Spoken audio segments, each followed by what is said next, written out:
어때? 그가 물었다. 보고 있나? 나는 여전히 눈을 감고 있었다. 나는 우리 집안에 있었다.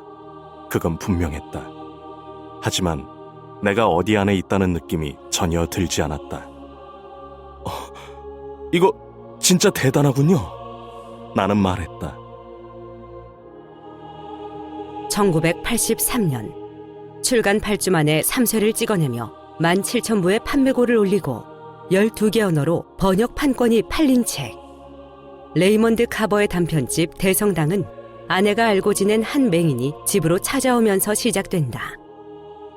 세 사람은 저녁을 먹으며 함께 시간을 보내지만 아내와 다르게 남자는 이 맹인에게 그다지 흥미가 없다. 술에 취한 아내가 방으로 올라가고 거실에 단둘이 남은 맹인과 남자. 어색함을 둘 곳 없어 돌리던 TV 채널은 대성당이 나오는 다큐멘터리에 멈추고 맹인은 남자에게 말한다. 자네가 뭘 보든지 상관없어. 나는 항상 뭔가를 배우니까. 배움에는 끝이 없는 법이니까 오늘 밤에도 내가 뭘 좀 배운다고 해서 나쁠 건 없겠지. 내겐 귀가 있으니까. 화자는 맹인이 시키는 대로 대성당을 설명하기 위해 애쓴다. 그리고 이거 진짜 대단하군요. 보이는 것을 설명하며 새롭게 보게 되는 남자의 이야기. 작가 레이먼드 카버는 단편 대성당으로 전 세계 사람들에게 깊은 울림을 주게 된다. 그는 어떻게 이런 작품을 쓰게 되었을까?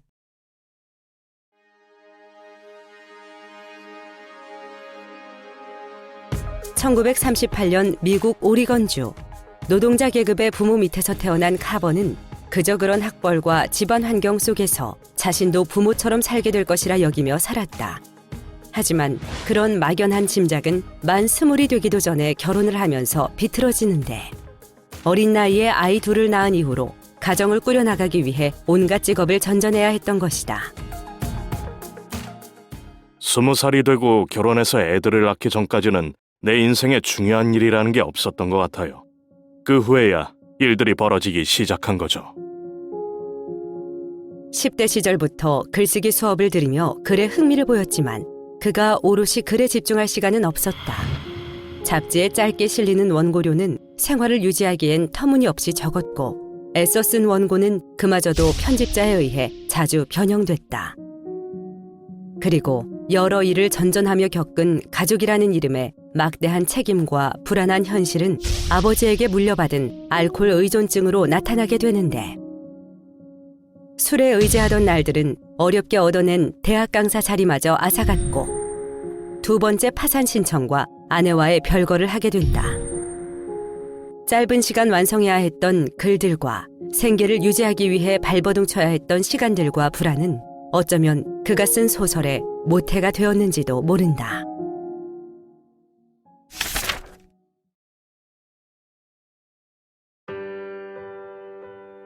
삶의 근본적인 고통을 어루만지는 짧은 소설들은 영화화되기도 했다. 그중 로버트 알트만 감독의 숏컷은 레이먼드 카버의 단편 9개를 엮어낸 수작으로 각 단편이 묘하게 유기적으로 연결되어 있다는 것을 잘 포착해낸 작품이기도 하다. 레이먼드 카버의 작품들은 인생의 순간들, 이면들, 그것이 결코 우리와 동떨어진 것이 아님을 각인시켜준다. 단편 별것 아닌 것 같지만 도움이 되는 에서는 남부럽지 않은 여자의 삶에 갑자기 아이의 교통사고가 찾아온다.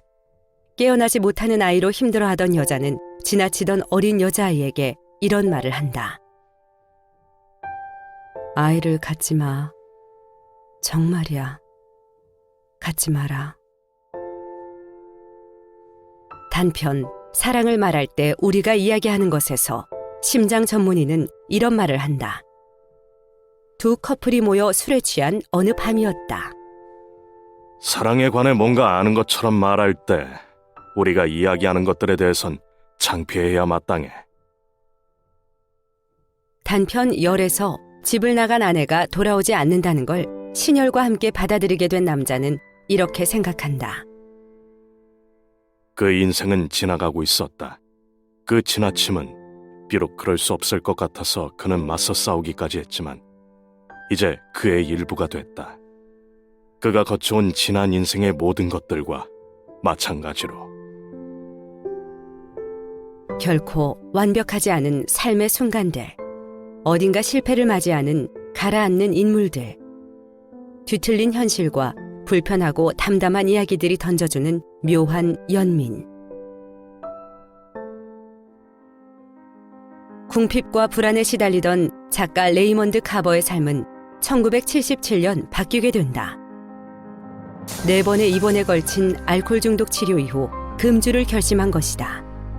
이후 그는 생을 마칠 때까지 평생 술을 입에 대지 않았고 술을 끊고 난 후의 삶을 그레이비라고 불렀다. 평범한 음식을 풍성하게 만드는 소스에 자신의 삶을 빗대 감사히 여겼던 것이다.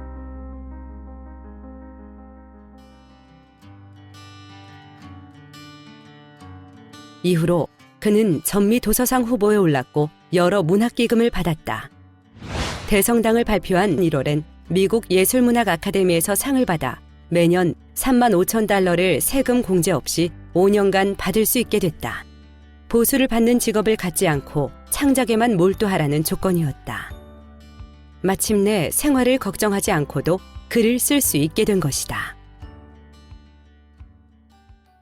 하지만 그 약속된 5년 후 그는 반백년이라는 짧은 생을 마감한다. 사인은 폐암, 병이 심각해질 때까지 주변에 알리지도 않았다.